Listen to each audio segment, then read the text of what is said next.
जब जीवन के थपेड़े हमें थका देते हैं, जब हमारी हर कोशिश नाकाम होने लगती है, तब हम थक कर हार मान लेते हैं और कहते हैं शायद मेरी किस्मत ही खराब है।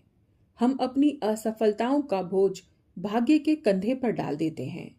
लेकिन क्या आपने कभी विचार किया है कि वह विधाता जिसने हमें अपनी ही छवि से बनाया, क्या वह हमारे लिए दुख लिख सकता है? क्या वह पक्षपाती है?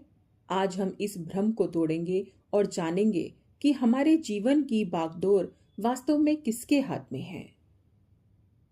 अध्यात्म के अनुसार जिसे हम भाग्य कहते हैं, वह कुछ और नहीं बल्कि हमारे ही पिछले कर्मों का संचय है। इसे प्रारब्ध कहा जाता है। इसे एक बैंक अकाउंट की तरह समझें। पिछले जन्मों में हमने जो जमा किया वह इस जन्म में हमें मिलता है। लेकिन यहाँ एक गहरा रहस्य है।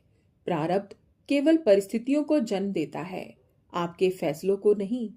उदाहरण के लिए बारिश होना आपका भाग्य हो सकता है, लेकिन उस बारिश में भीगना है, छाता लेकर निकलना है या घर में छिपकर बैठना है, यह चुनाव आपका कर्म है। यही वह क्षण है जहां आप अपना नया भाग्य लिखना शुरू करते हैं। मनुष्य और अन्य प्राणियों में एक ही बड़ा अंतर है और वो है चेतना। एक जानवर अपने भाग्य से बंधा है, वह प्रकृति के विरुद्ध नहीं जा सकता, लेकिन मनुष्य के पास विवेक है।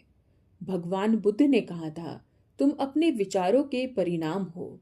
यदि आप आज दुख में हैं, तो कहीं ना कहीं आपके अतीत के विचारों और कर्मों का हाथ है।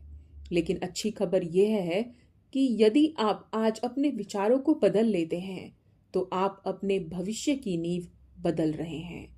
आपका आज का पुरुषार्थ कल का भाग्य बनेगा। अक्सर लोग पूछते हैं, अगर सब कर्मों से होता है तो प्रार्थना क्यों करें?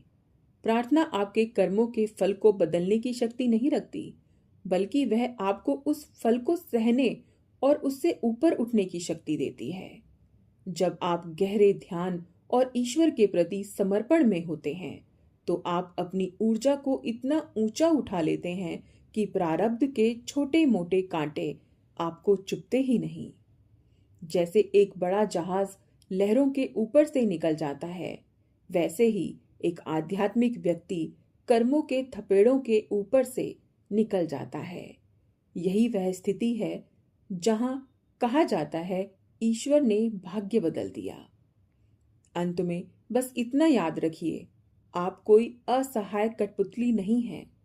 आप उस परम पिता परमेश्वर की दिव्य संतान हैं। आपके भीतर वही सृजन की शक्ति है जो इस ब्रह्मांड के कण कण में है। आपकी किस्मत को कोसना बंद करें, अपने कलम उठाएं, संकल्प का साहस जुटाएं और अपने पुरुषार्थ से एक ऐसा जीवन रचें कि विधाता भी आपसे पूछे, बता तेरी रजा क्या है।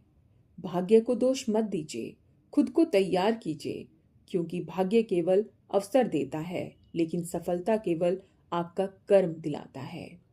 जय श्री कृष्ण।